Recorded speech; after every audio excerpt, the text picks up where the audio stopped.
नमस्ते प्यारे विद्यार्थियों। मेरी भाषा हिंदी भाषा परिवार में एक बार फिर से आप सभी प्यारे विद्यार्थियों का स्वागत करती हूँ। आज हम पढ़ने वाले हैं पाठ उपभोक्तावाद की संस्कृति। एनसीईआरटी की पाठ्य पुस्तक में ये पाठ शामिल किया गया है। एनसीईआरटी की पाठ्य पुस्तक का ये पाठ है, पाठ संख्या 3 है और ये निबंध के रूप में है। इसको किसने लिखा है, इसके लेखक के बारे में थोड़ी जानकारी प्राप्त कर लेते हैं। और एनसीईआरटी की पुस्तकों की यही खास बात है कि लेखक के बारे में पूरी जानकारी होती है, साथ में शब्दार्थ भी दिए होते हैं और बहुत विस्तार से पाठ के बारे में दिया होता है। तो श्यामाचरण दुबे जी आप यहाँ पर देख सकते हैं, इनका चित्र भी देख सकते हैं। ये पाठ के लेखक हैं और इनके बारे में और अधिक जानकारी के लिए आप खुद से इनके बारे में पढ़ सकते हैं। कहाँ पर इनका जन्म हुआ, कब इनका जन्म हुआ, कब इनकी मृत्यु हुई, इनके बारे में सभी जानकारियाँ यहाँ पर उपलब्ध है। आप खुद से पढ़ लीजिएगा। ये मानव विज्ञान में पीएचडी कर चुके थे। इन्होंने नागपुर विश्वविद्यालय से मानव विज्ञान में पीएचडी की थी और मानव विज्ञान पढ़ने के कारण इनको मनुष्य के बारे में, उसके व्यवहार के बारे में, समाज के बारे में, समाज में आसपास क्या समस्याएं हैं, इनका बहुत गहराई से इन्होंने अध्ययन किया। और इसी कारण से जो इनकी रचनाएं हैं उनमें मानव विज्ञान की बातों को देखा जा सकता है, महसूस किया जा सकता है। आप इनकी पुस्तकों के नाम से ही जान सकते हैं। मानव और संस्कृति, परंपरा और इतिहास बोध, संस्कृति तथा शिक्षा, समाज और भविष्य, भारतीय ग्राम, संक्रमण की पीड़ा, विकास का समाजशास्त्र, समय और संस्कृति, हिंदी में उनकी प्रमुख पुस्तकें हैं। और साथ में इन्होंने विश्वविद्यालयों में अध्यापन भी किया है। अनेक संस्थानों में प्रमुख पदों पर ये रहे हैं। जीवन, समाज और संस्कृति के ज्वलंत विषयों पर उनके विश्लेषण एवं स्थापनाएं उल्लेखनीय हैं। भारत की जनजातियों के बारे में, ग्रामीण समुदायों पर केंद्रित उनके लेखों ने बृहद समुदाय का ध्यान आकर्षित किया है। वे जटिल विचारों को तार्किक विश्लेषण के साथ सहज भाषा में प्रस्तुत करते हैं। उपभोक्तावाद की संस्कृति जो विषय है वो भी बहुत जटिल विषय है, इसको समझना इतना आसान नहीं है, लेकिन उन्होंने, आप देखेंगे पाठ में, कितने अच्छे उदाहरणों के माध्यम से इसको साधारण मनुष्य तक पहुंचाने का प्रयास किया है और उपभोक्तावाद की संस्कृति के चलन के बारे में सबको जानकारी प्रदान की है।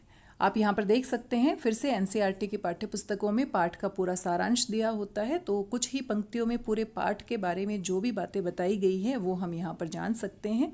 उपभोक्तावाद की संस्कृति निबंध, ये निबंध विधा में लिखा गया है, बाजार की गिरफ्त में आ रहे समाज की वास्तविकता को प्रस्तुत करता है। आजकल हम ज़्यादा से ज़्यादा वस्तुओं का उपयोग करना चाहते हैं और सुखी रहना चाहते हैं। हमारे पास जितने अधिक कपड़े होंगे, जितने महंगे कपड़े होंगे, जितने अच्छे कपड़े होंगे, जितने स्टाइलिस्ट कपड़े होंगे, उतना ही हमें लगता है हम खुश रहेंगे। हम जितना अधिक बाहर का खाना खाएंगे या महंगा खाना खाएंगे या होटल में खाना खाएंगे तो हमें लगता है हम खुश हो जाएंगे। तो हमने धीरे धीरे सुख की परिभाषा को अपने लिए इस तरह से बना लिया है कि ज़्यादा से ज़्यादा वस्तुओं को हम खरीदेंगे और इसी तरीके का बाजार बन गया है। बाजार भी कहीं ना कहीं एक जाल बिछा रहा है ताकि लोग उसके जाल में फंस जाएं। अब बाजार में जाते हैं, आप देखते हैं कितना सारा सामान होता है, इतना अधिक सामान होता है जितने की आवश्यकता लोगों को है भी नहीं। ज़रूरत से ज़्यादा सामान उत्पाद किया जा रहा है और ये बाजार में आ रहा है और बाजार की गिरफ्त में हम बिल्कुल उसके चंगुल में फंसते हुए चले जा रहे हैं। लेखक का मानना है कि हम विज्ञापन की चमक दमक के कारण वस्तुओं के पीछे भाग रहे हैं। मान लीजिए आपको पता ही नहीं मार्केट में कितनी साबुन है, आपको पता ही नहीं आजकल कौन सा फैशन चल रहा है, आपको कोई विज्ञापन दिखाया ही नहीं जाता है, तो आप अपने घर में अपनी ज़रूरत के हिसाब से जो भी सामान आपको ज़रूरी है उसके लिए आप मार्केट जाएंगे, दुकान जाएंगे और वो सामान खरीद कर ले आएंगे। आप वही खरीदेंगे जिसकी आपको ज़रूरत है, जिसकी आपको आवश्यकता है। लेकिन विज्ञापन के आने से हम जितने विज्ञापन देखते हैं उनसे इतने अधिक प्रभावित हो जाते हैं और विज्ञापन भी इस तरीके के बनाए जाते हैं ताकि लोग उनके जाल में फंस जाएं। किस तरीके से इतने लुभावने विज्ञापन बनाए जाते हैं, रातों रात कोई गोरा बन जाता है, रातों रात कोई मोटे से पतला हो जाता है, रातों रात कोई प्रोटीन सप्लीमेंट लेके अपनी बॉडी बना लेता है। इतने बढ़ा चढ़ाकर विज्ञापनों को दिखाया जाता है कि केवल साधारण मनुष्य ही नहीं, बहुत बड़े बड़े बुद्धिजीवी भी इनके जाल से बच नहीं पाए हैं। तो ये पूरी बातें यहाँ पर बताई गई हैं। हमारी निगाह गुणवत्ता पर नहीं है। गुणवत्ता क्या होता है कि वस्तु की जो क्वालिटी है, जो उसके गुण हैं, कितनी महत्वपूर्ण है, कितनी वो हमारे लिए आवश्यक है, इस बात पर हम ध्यान नहीं देते हैं, बल्कि जो भी मार्केट में है, जो भी आकर्षित है, जो भी सुंदर लग रहा है, हम उसको ले लेते हैं।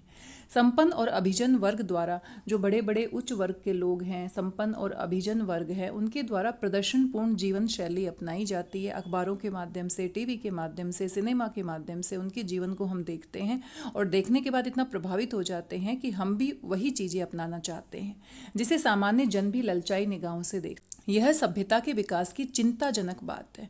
तो ये कोई अच्छी बात नहीं है। समाज में इस तरह की दिखावे की संस्कृति बढ़ रही है। उपभोक्तावाद की संस्कृति को अगर हम दिखावे की संस्कृति कहते हैं तो गलत नहीं होगा, जिसे उपभोक्तावाद ने परोसा है। लेखक की ये बात महत्वपूर्ण है कि जैसे जैसे ये दिखावे की संस्कृति फैलेगी, सामाजिक अशांति और विषमता भी बढ़ेगी।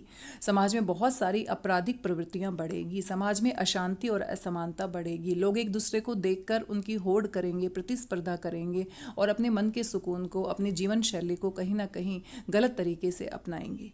तो ये सारी बातें हम इस निबंध में पढ़ने वाले हैं और ये निबंध जो है हमें भी बहुत कुछ सिखाकर जाता है। अगर गहराई से इसके ऊपर हम चिंतन मनन करते हैं तो हम भी अपने जीवन को और सरल बना सकते हैं, बाजार की गिरफ्त से अपने आप को बचा सकते हैं। हम वही सामान खरीदें जो हमारे लिए ज़रूरी है, जो हमारी आवश्यकताओं को पूरा करता है और एक खुशहाल जीवन हम अपना सकते हैं।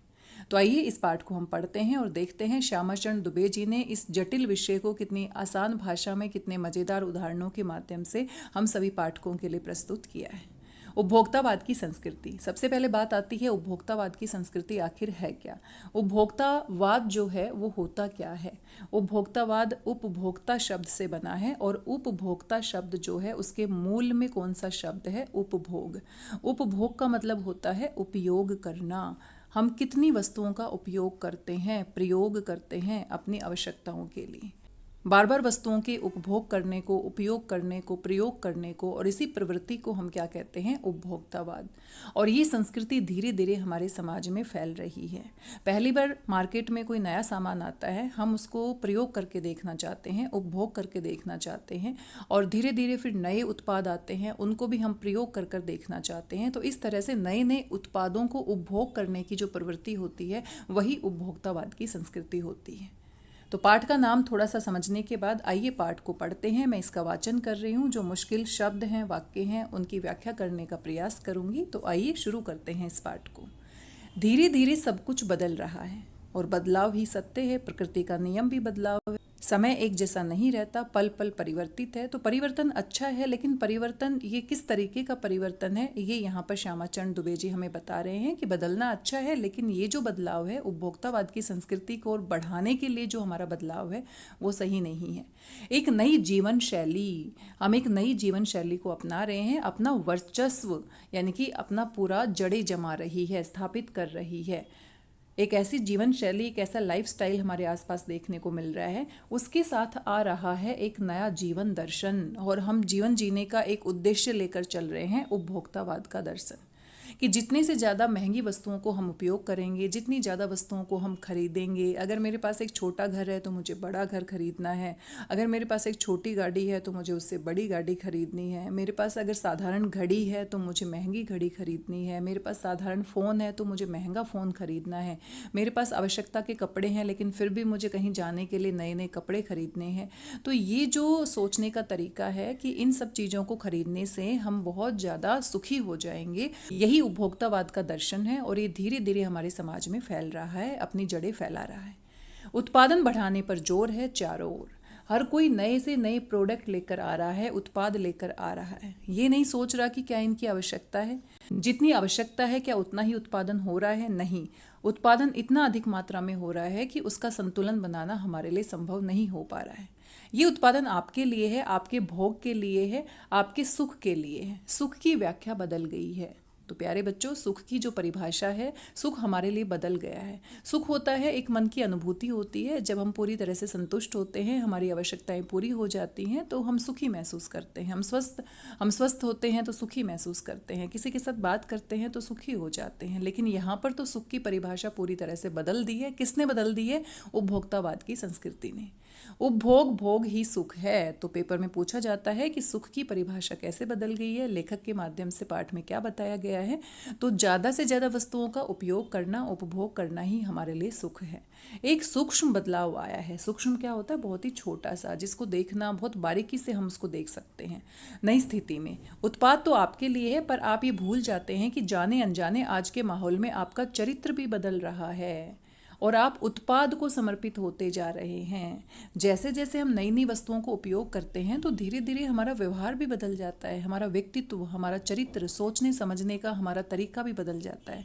अगर हम किसी को दिखाने के लिए कपड़े नए नए पहन कर जाते हैं तो फिर धीरे धीरे हमारा व्यवहार भी ऐसा ही हो जाता है कि हमारी सोचने विचारने का तरीका पूरी तरह से बदल रहा है। एक उदाहरण के माध्यम से समझने का प्रयास करते हैं। मान लीजिए मुझे किसी को दिखाने के लिए नए कपड़े खरीदने हैं, मुझे मार्केट में जाकर नए से नए, महंगे से महंगे कपड़े खरीदने हैं ताकि जिस भी फंक्शन में या पार्टी में पहन कर जाऊं तो सभी लोग मेरी तारीफ़ करें, सोचें कि मैं बहुत ही अमीर हूं या मैं बहुत स्टाइलिश कपड़े पहनती हूं। तो ये जो है सोच जो हमारी है वो धीरे धीरे हमारे चरित्र को भी बदल रही है। फिर हम ऐसे ही दिखावे की ओर, हम अपने बारे में ना सोचकर दूसरों को प्रभावित करने की ओर इस तरीके से सोचने लगेंगे और दूसरों के बारे में उनको जलाना चाहेंगे, चिढ़ाना चाहेंगे, उनसे ईर्ष्या भी करेंगे। अगर कोई हमसे ज़्यादा अच्छे कपड़े पहन कर आता है तो धीरे धीरे हमारा चरित्र भी बदल रहा है। जैसा हम व्यवहार करेंगे, जैसे हम खाना खाएंगे, जैसे वस्तुओं का उपयोग करेंगे, वैसे ही हमारा सोचने समझने का तरीका भी बदलता जाता है। तो हम किसको समर्पित हो गए हैं? उत्पादों को समर्पित हो गए हैं। हम अपने जीवन को सही तरीके से जीना भूलते जा रहे हैं। विलासिता की सामग्रियों से बाजार भरा पड़ा है। विलासिता की सामग्रियाँ क्या होती हैं? भोग विलास की, सुख सुविधाओं की, अपने आप को सुखी बनाने के लिए न जाने कितना सारा सामान बाजार में भरा पड़ा है, जो आपको लुभाने की जी तोड़ कोशिश में निरंतर लगी रहती हैं। तो बाजार का काम ही है कि आपको आकर्षित करना, जो दिखता है वो बिकता है, तो आपको बार बार विज्ञापन के माध्यम से या दुकानों पे बड़े बड़े पोस्टर होते हैं और इस तरीके से सामान आपके सामने रखा जाता है कि आपको लुभा सके, आपको आकर्षित कर सके। दैनिक जीवन में काम आने वाली वस्तुओं को ही लीजिए, तो अब यहाँ पर बहुत सारे उदाहरण दे रहे हैं श्यामाचरण दुबे जी। टूथपेस्ट को ले लीजिए। टूथपेस्ट किस लिए होता है? दांतों को साफ करने के लिए। लेकिन दांतों को साफ करने के अलावा अब टूथपेस्ट को एक उपभोक्तावाद की संस्कृति का हिस्सा बना दिया गया है और कैसे ये लोगों के जीवन में किस तरह से उनको जबरदस्ती चंगुल में फंसा रहा है।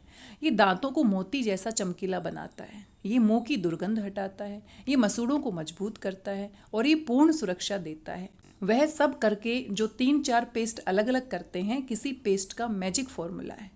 कोई बबूल या नीम के गुणों से भरपूर है, कोई ऋषि मुनियों द्वारा स्वीकृत तथा मान्य वनस्पति और खनिज तत्वों के मिश्रण से बना है। जो चाहे चुन लीजिए। तो बाजार में आप देख लीजिए कितनी वैरायटी के टूथपेस्ट आ गए हैं। टूथपेस्ट का उद्देश्य दांत साफ करना है, लेकिन यहाँ पर तो पूरा मार्केट सजा दिया है आपके लिए। आप परेशान हो जाएंगे कौन सा खरीदे और कौन सा ना खरीदे। यदि पेस्ट अच्छा है तो ब्रश भी अच्छा होना चाहिए और टूथपेस्ट के साथ साथ जो ब्रश है उसकी भी वैरायटी आ गई है। आकार में, रंग में, बनावट में, पहुँच में, सफाई की क्षमता में, अलग अलग, एक से बढ़कर एक। मुंह की दुर्गंध से बचने के लिए माउथ वॉश भी चाहिए।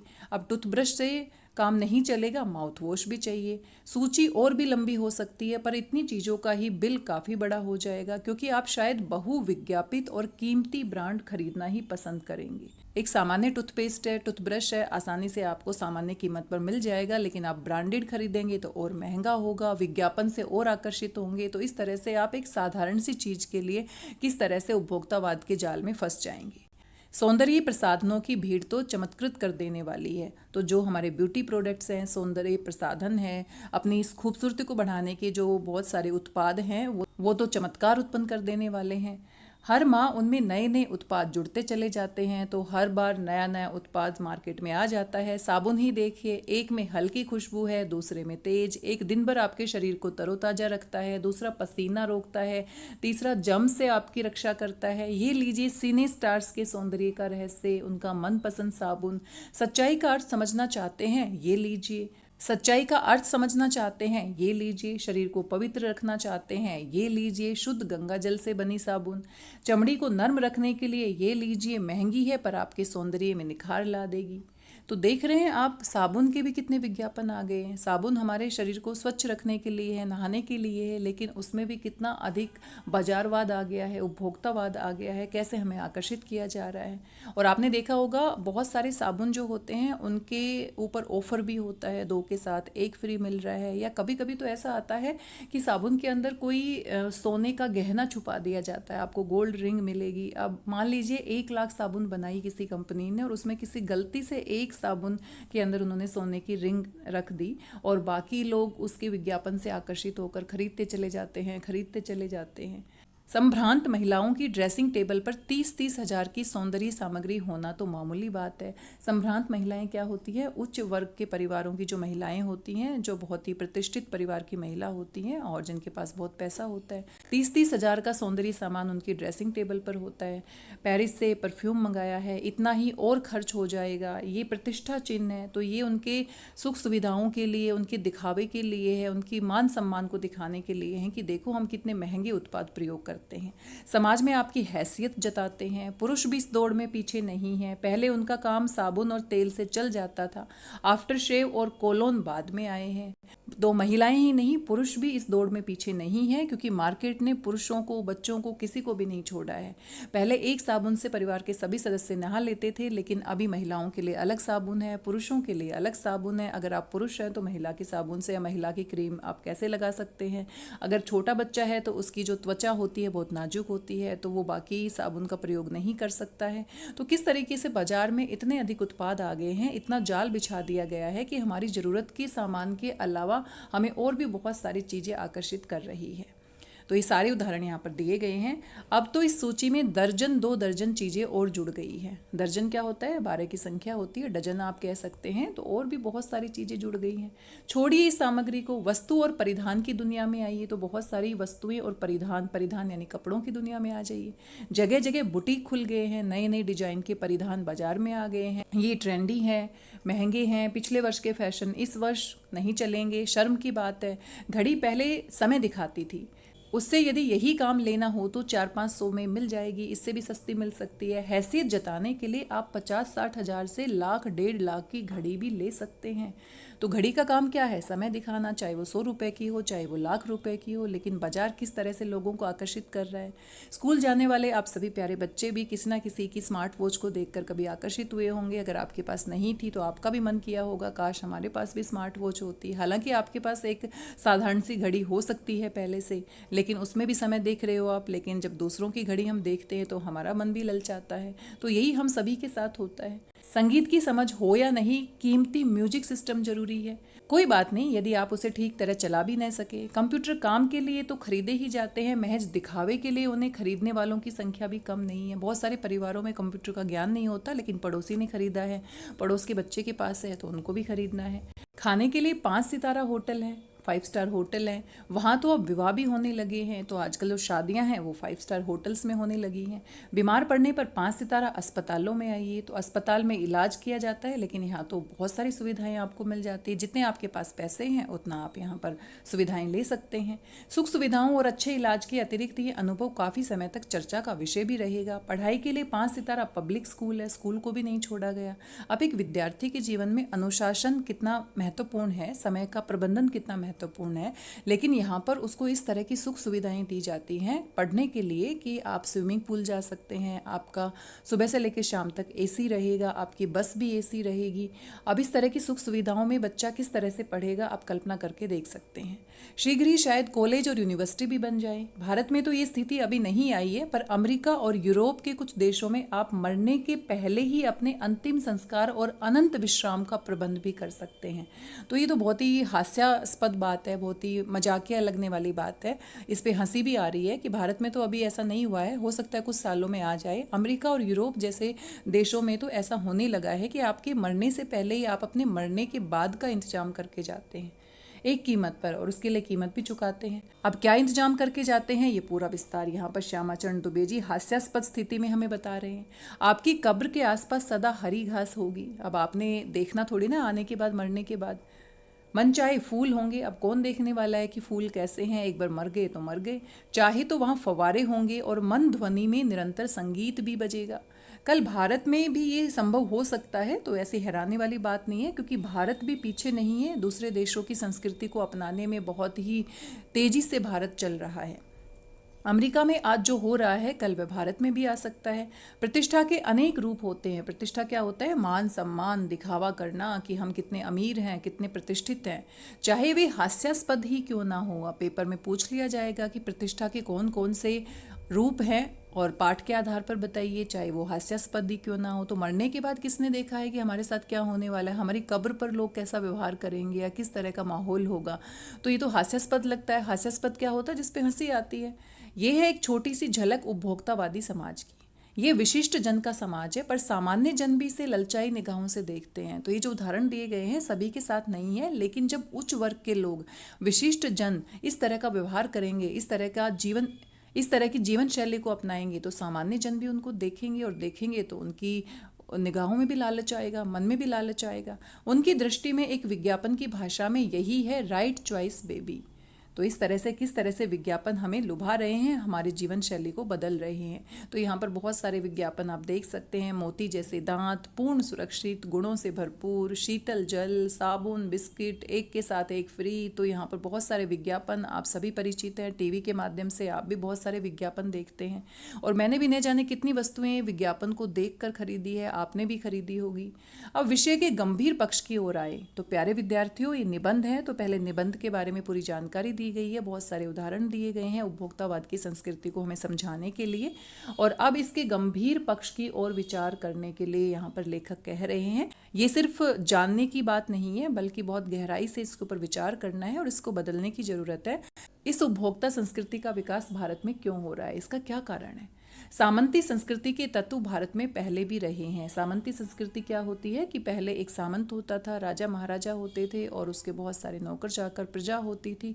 लेकिन अब धीरे धीरे भारत में लोकतंत्र आ गया है, लेकिन फिर भी हमारी जो मनोवृत्ति है, हमारी जो प्रवृत्ति है समाज में, वो भी सामंती संस्कृति की है। कुछ तत्व अभी भी बचे हुए हैं, पूरी तरह से वो बात हम पूरी तरह से अपने समाज से नहीं हटा पाए हैं। उपभोक्तावाद इस संस्कृति से जुड़ा रहा है।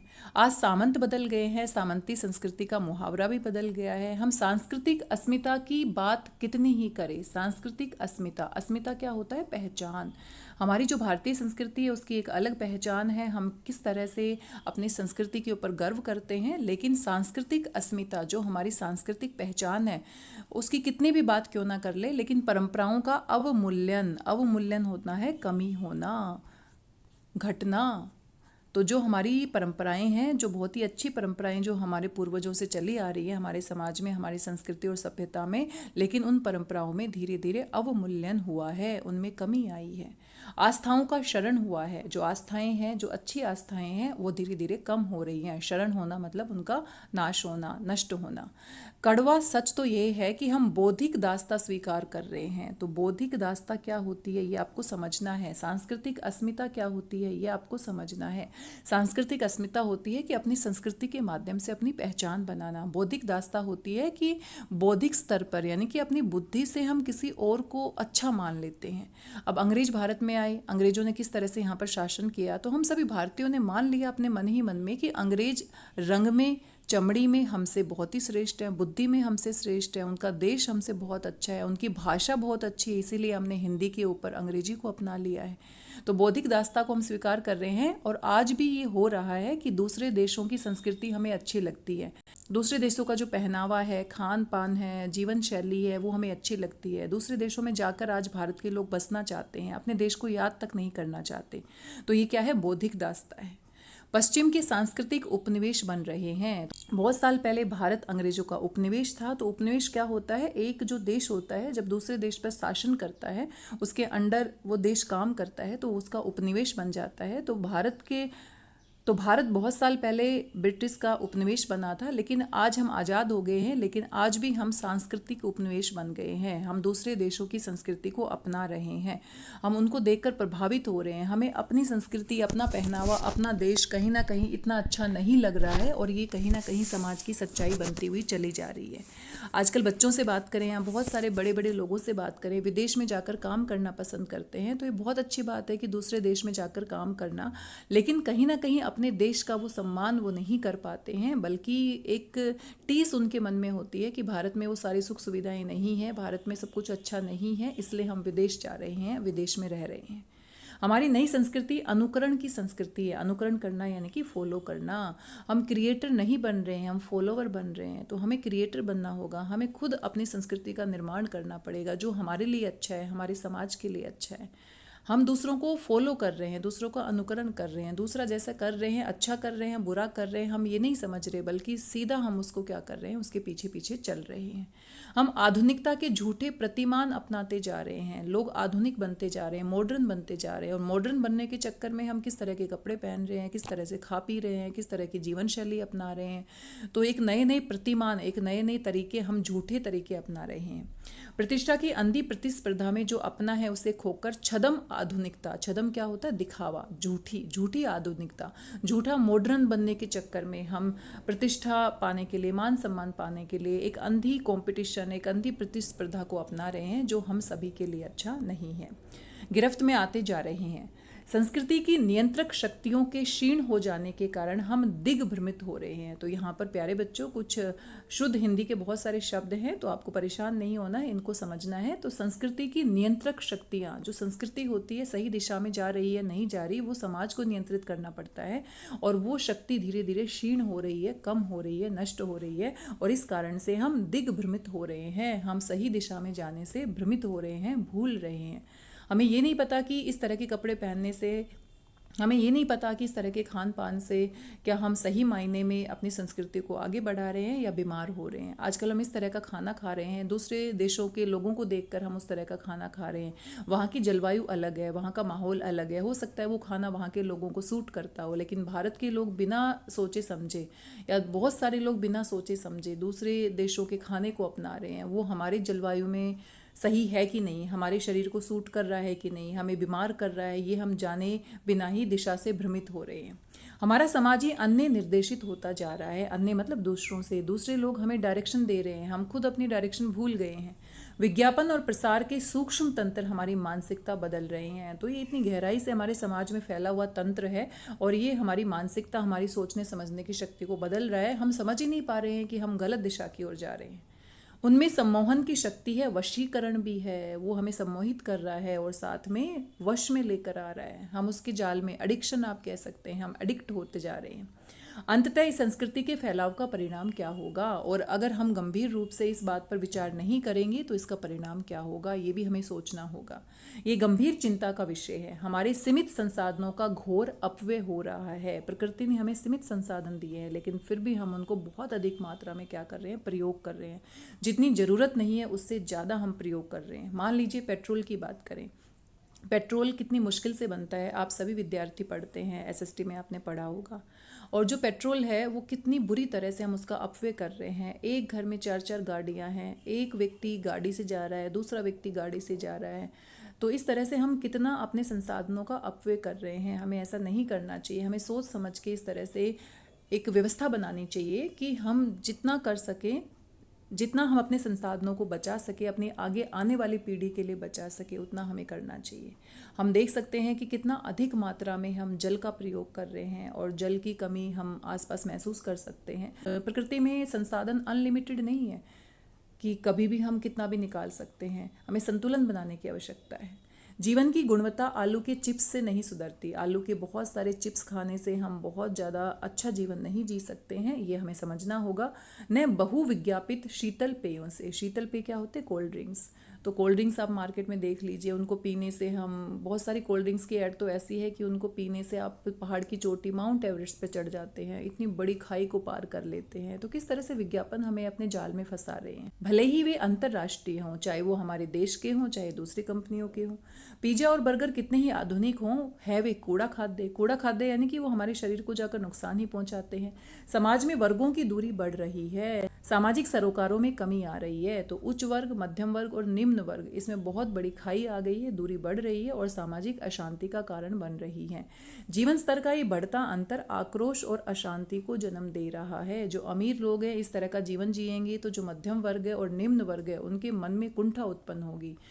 आसपास समाज में कुछ लोग इतना अच्छा जीवन जी रहे हैं, इतने अधिक पैसे हैं उनके पास, इस तरह का जीवन वो जी रहे हैं, और उसको देखकर दूसरे लोग भी अपने मन की शांति को भंग कर रहे हैं।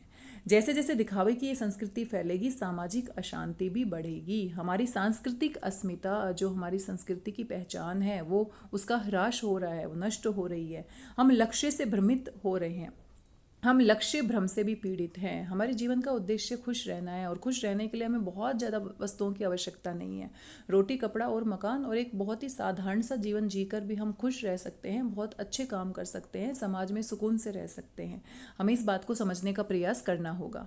विकास के विराट उद्देश्य पीछे हट रहे हैं। हम समाज का विकास करना चाहते हैं, मानवता का विकास करना चाहते हैं। विराट यानी कि जो बहुत बड़ा उद्देश्य हमारे सामने है वो पीछे छूट रहा है, क्योंकि छोटे छोटे लक्ष्यों को हम बहुत बड़ा मान रहे हैं।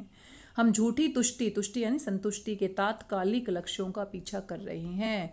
हमें लगता है बाहर खाना खाने से हम खुश हो जाएंगे, बाहर खाना खाने से हमारा विकास होगा, या फिर कोल्ड ड्रिंक पीने से हम बहुत ही अच्छा महसूस करेंगे। तो ये छोटे छोटे जो हमें सुख देने वाले जो तात्कालिक लक्ष्य हैं, उनके पीछे हम बड़े बड़े लक्ष्यों को भूल रहे हैं।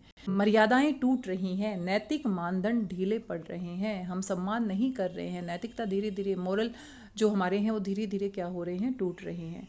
व्यक्ति केंद्रिकता बढ़ रही है। हम समाज में अपने तक सीमित हो गए हैं, स्वार्थी हो गए हैं। अपने से ज़्यादा, अपने अलावा हम किसी और के बारे में सोच नहीं पा रहे हैं। पड़ोस में कौन रहता है उसके बारे में हमें नहीं पता है। हम सिर्फ अपने बारे में, अपने सुख के बारे में सोच रहे हैं।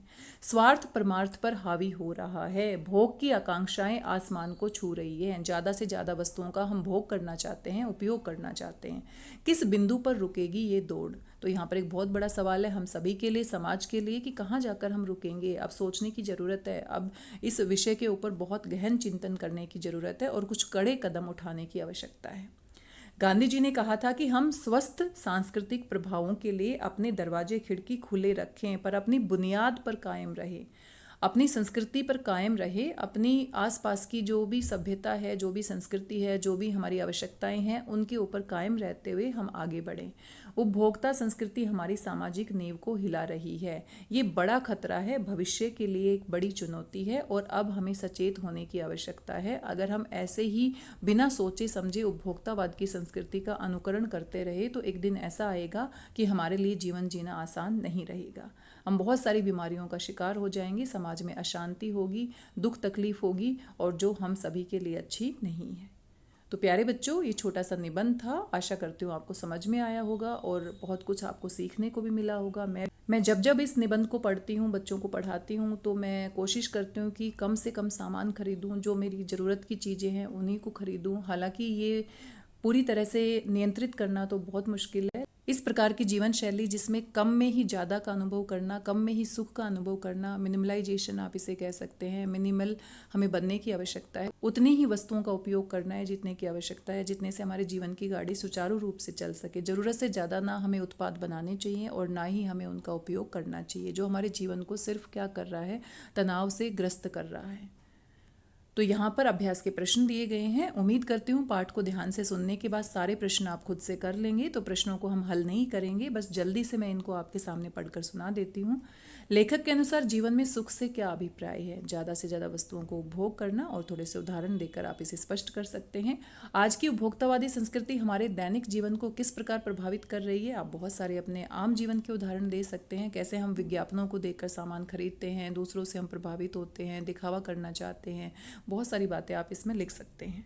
लेखक ने उपभोक्ता संस्कृति को हमारे समाज के लिए चुनौती क्यों कहा है? क्योंकि जिस तरह से समाज में ये संस्कृति फैल रही है, इतनी तेजी से फैल रही है और अशांति का माहौल हो रहा है, और किस तरह से हम सुख को, सच्चे सुख को भूल रहे हैं, अपने स्वास्थ्य को पीछे रख रहे हैं, तो ये बहुत ही बड़ी चुनौती आने वाली है। आशय स्पष्ट करना। तो प्यारे विद्यार्थियों, कुछ पंक्तियां आपको पाठ से दे दी जाती है और उनकी व्याख्या करनी होती है, विस्तार से आपको समझाना होता है। जाने अनजाने आज के माहौल में आपका चरित्र भी बदल रहा है और आप उत्पाद को समर्पित होते जा रहे हैं। तो इसको आप एक्सप्लेन कर सकते हैं कि हम ज़्यादा से ज़्यादा वस्तुओं का उपयोग करना चाहते हैं और इस तरह से हमारा सोचने का, जीवन जीने का तरीका, हमारा चरित्र भी बदल रहा है। जैसा हम खाएंगे, जैसा हम पहनेंगे, वैसे ही हमारा व्यवहार हो जाता है और हम उत्पाद को समर्पित होते जा रहे हैं। हम अपने ही बारे में सोच रहे हैं, स्वार्थी होते जा रहे हैं, सिर्फ वस्तुओं का उपयोग करना चाहते हैं, उन्हें खरीदना चाहते हैं। तो ये सारी बातें आप लिख सकते हैं।